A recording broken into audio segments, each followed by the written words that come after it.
ಉಪಯುಕ್ತ. ಇದು ಕಲಿಕೆಯ ಸಾಗರ, ಕಲಿಯುವ ಮನಸ್ಸಿಗೆ ಆಧಾರ, ಕಲಿಯುತ್ತ ನಲಿಯುವ ತಾಯಿ ನುಡಿಯ ಎಂಬಂತೆ ಎಲ್ಲ ಕುಲಕೋಟಿ ಕನ್ನಡಿಗರ ಪಾದಾರವಿಂದಕ್ಕೆ ಶರಣಾಗಿ ಕನ್ನಡ ಭಾಷೆಯನ್ನು ಕಲಿಯುವ ವಿದ್ಯಾರ್ಥಿಗಳಿಗೆ ಹಾಗೂ ಶಿಕ್ಷಕರಿಗೆ ಉಪಯೋಗವಾಗಲೆಂದು ಸಿದ್ಧಪಡಿಸಿರುವ ಒಂದು ಮಾಧ್ಯಮವೇ ಈ ಉಪಯುಕ್ತ.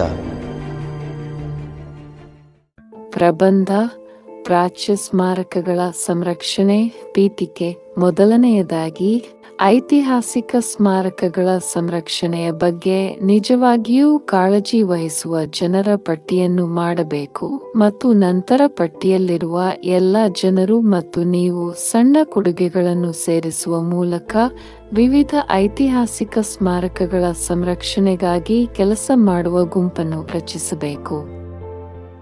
ಪ್ರಭಾವ ಬೀರುವುದು ಹಾಗೂ ವಿಸ್ಮಯವನ್ನು ಉಂಟುಮಾಡುವುದು ಸ್ಮಾರಕಗಳ ಮುಖ್ಯ ಉದ್ದೇಶವಾಗಿದೆ. ಸ್ಮಾರಕಗಳು ಐತಿಹಾಸಿಕ ಹಾಗೂ ರಾಜಕೀಯ ಮಾಹಿತಿಗಳನ್ನು ತಿಳಿಸುವ ಉದ್ದೇಶದಿಂದಲೂ ಸಹ ನಿರ್ಮಿಸಲ್ಪಡುತ್ತದೆ.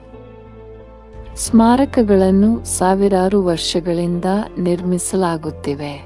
ಇವು ಹೆಚ್ಚಿನ ಕಾಲ ಇರುವಂತಹವು ಹಾಗೂ ನಾಗರಿಕತೆಯ ಪ್ರಖ್ಯಾತ ಚಿಹ್ನೆಗಳಾಗಿವೆ.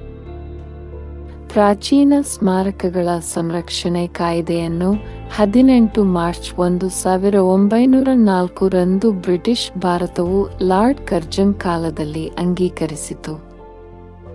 ಪುರಾತನ ಸ್ಮಾರಕಗಳ ಸಂರಕ್ಷಣೆ, ಪುರಾತನ ವಸ್ತುಗಳ ಸಂಚಾರ ಮತ್ತು ಕೆಲವು ಸ್ಥಳಗಳಲ್ಲಿ ಉತ್ಖನನದ ಮೇಲೆ ನಿಯಂತ್ರಣವನ್ನು ಸಾಧಿಸಲು ಮತ್ತು ಪುರಾತತ್ವ ಶಾಸ್ತ್ರದ, ಐತಿಹಾಸಿಕ ಅಥವಾ ಕಲಾತ್ಮಕ ಆಸಕ್ತಿಯ ವಸ್ತುಗಳ ಕೆಲವು ಸಂದರ್ಭಗಳಲ್ಲಿ ರಕ್ಷಣೆ ಮತ್ತು ಸ್ವಾಧೀನಕ್ಕಾಗಿ ಒದಗಿಸುವುದು ಸೂಕ್ತವಾಗಿದೆ.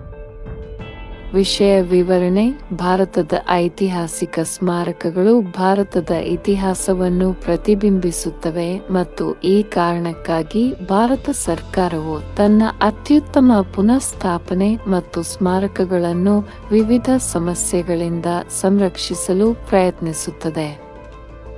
ಅಂತಾರಾಷ್ಟ್ರೀಯ ಮಟ್ಟದಲ್ಲಿ ಯುನೆಸ್ಕೋದಂತಹ ಸಂಸ್ಥೆಗಳು ಪ್ರಪಂಚದ ಎಲ್ಲ ಐತಿಹಾಸಿಕ ಸ್ಮಾರಕಗಳನ್ನು ಉಳಿಸುವ ಗುರಿಯನ್ನು ಹೊಂದಿವೆ.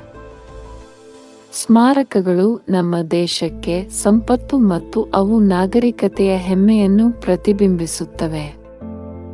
ನಮ್ಮ ಹಿಂದಿನ ಮತ್ತು ಆಲೋಚನೆಗಳ ಜ್ಞಾನ ಮತ್ತು ನಾಗರಿಕತೆಯ ಬೆಳವಣಿಗೆಯನ್ನು ಪ್ರಶಂಸಿಸಲು ಅವು ನಮಗೆ ಸಹಾಯ ಮಾಡುತ್ತವೆ. ಅವರು ಇತಿಹಾಸದ ಪುರಾವೆಗಳ ಪ್ರಮುಖ ಮೂಲವಾಗಿ ಕಾರ್ಯನಿರ್ವಹಿಸುತ್ತಾರೆ ಮತ್ತು ಹೀಗಾಗಿ ಅವರು ಪ್ರವಾಸಿಗರನ್ನು ಆಕರ್ಷಿಸಲು ಸಹಾಯ ಮಾಡುತ್ತಾರೆ. ಆದ್ದರಿಂದ ನೈಸರ್ಗಿಕ ಹವಾಮಾನ, ಭಯೋತ್ಪಾದಕ ದಾಳಿಗಳು, ಬೇಜವಾಬ್ದಾರಿಯುತ ಸ್ಥಳೀಯ ನಾಗರಿಕರು ಮತ್ತು ಸ್ಮಾರಕಗಳ ಪ್ರಾಮುಖ್ಯತೆಯನ್ನು ಗೌರವಿಸದ ಸಂದರ್ಶಕರಿಂದ ಸ್ಮಾರಕಗಳನ್ನು ಸಂರಕ್ಷಿಸುವುದು ಬಹಳ ಮುಖ್ಯ. ಉಪಸಂಹಾರ. ನಾವು ನಮ್ಮ ದೇಶದ ಪ್ರಾಚೀನ ಸ್ಮಾರಕಗಳನ್ನು ರಕ್ಷಿಸಬೇಕು. ಪ್ರಾಚೀನ ಸ್ಮಾರಕಗಳು ಒಳ್ಳೆಯ ಸಲಹೆ ಸಂದೇಶಗಳನ್ನು ನಮಗೆ ನೀಡುತ್ತವೆ. ದೇಶದ ಸುಂದರತೆ ಕಾಪಾಡುತ್ತವೆ. ಪ್ರಾಚೀನ ಸ್ಮಾರಕಗಳನ್ನು ಸಂರಕ್ಷಣೆ ಮಾಡಿಕೊಳ್ಳುವುದರಿಂದ ನಮಗೆ ಲಾಭವೇ ಹೊರತು ನಷ್ಟವಿಲ್ಲ. ಮುಂದಿನ ಪೀಳಿಗೆಗೆ ಪ್ರಾಚೀನ ಸ್ಮಾರಕಗಳ ಬಗ್ಗೆ ತಿಳಿಸಿಕೊಡಲು ಸಂರಕ್ಷಣೆ ಮಾಡಬೇಕು. ಆಧುನಿಕತೆ ಹೆಸರಿನಲ್ಲಿ ಇದೆಲ್ಲದರ ಅವನತಿಯಾಗುತ್ತಿದೆ.